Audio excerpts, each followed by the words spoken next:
I know I promised the next upload would be Resident Evil 8, but I'm gonna have to break my promise on that one because we've got some new Battlefield 2042 news, which is fairly big, and I've got another game on the horizon tomorrow that I've got to review. So, Resident Evil 8 is being pushed back again. I'm very sorry about that, but it will happen eventually. Anyway, let's get straight on to the quality of life improvements for Season 5 in Battlefield 2042, revealed in the Inside Battlefield podcast episode 11. Let's start with some of the biggest changes to Dozer. He is going to get a massive buff and a load of improvements, so let's go through them.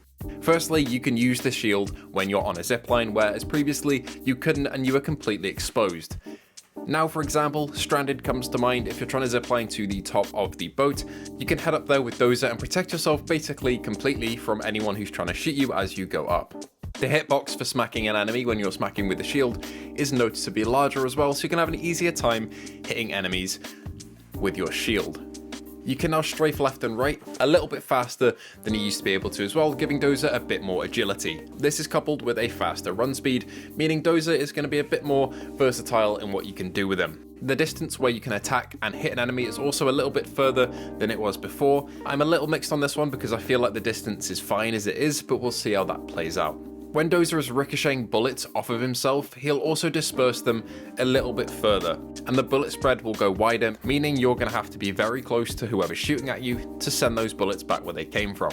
The sound effects for him are also going to be buffed when you get hit in these scenarios. Hopefully they feel a bit more impactful and meaty now, so I'm interested to see what they sound like.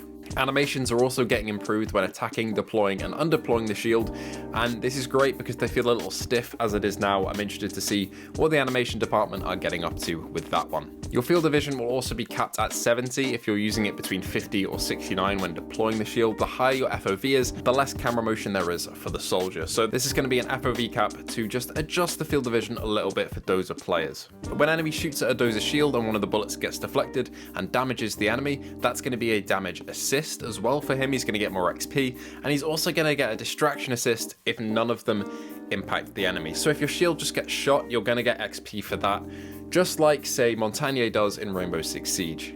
Moving on, we have some quality of life changes to Irish as well. Now, he is going to get a bit of a nerf here, as when you put down your sentinel, it's going to take a second to boot it up, and then after that, it'll be able to intercept incoming projectiles. Whereas now it just goes into that state immediately. This is going to make it feel maybe a bit more polished as a gadget, but I feel like it's going to really nerf this character a little bit more because you can't just deploy these in a corridor and instantly have them start, taking out grenades coming towards you.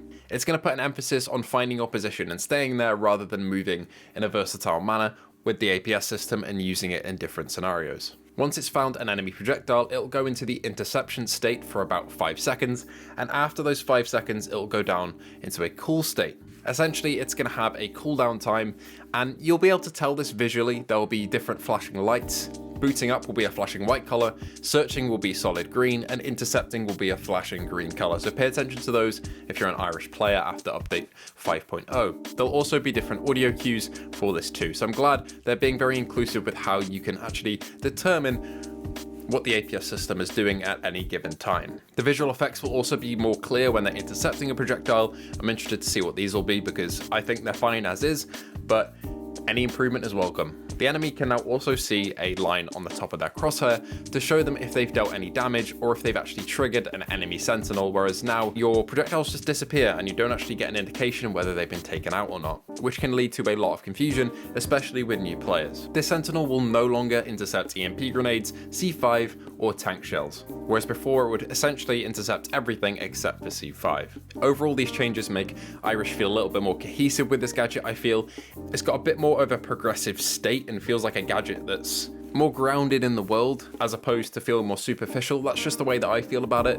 I don't know if anybody else shares that opinion, but this is a pretty substantial nerf and rework for him, so we'll have to see how this plays out. Now, one of the things I don't see being talked about too much is actually the improvements to the soldier camera that are coming very, very soon in Season 5. This has been harkened to Battlefield 4 movement, and essentially what that means is you feel physically like you're a soldier moving through the space, like all the Battlefield titles like 4. Whereas a lot of people have complained now that the game feels too floaty with its movement. I do agree with this. I feel the camera shake isn't really enough.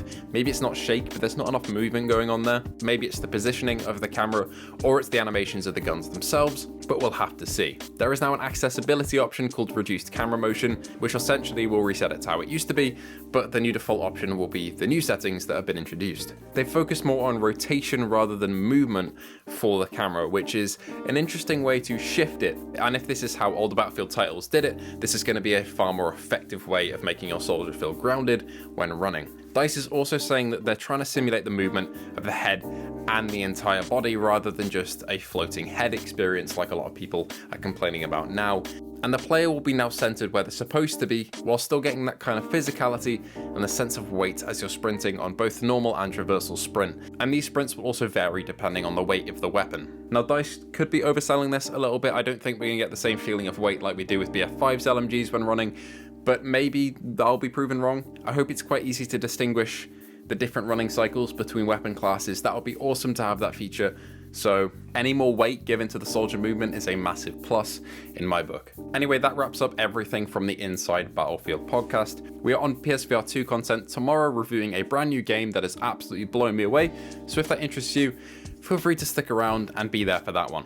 Let me know what you think of these changes, whether you're going to be playing Dozer a bit more, not playing Irish anymore, or what you think of the traversal changes. If you want to come and talk to me or anybody else that loves this game, head over to the No Salt Discord, link is in the description below.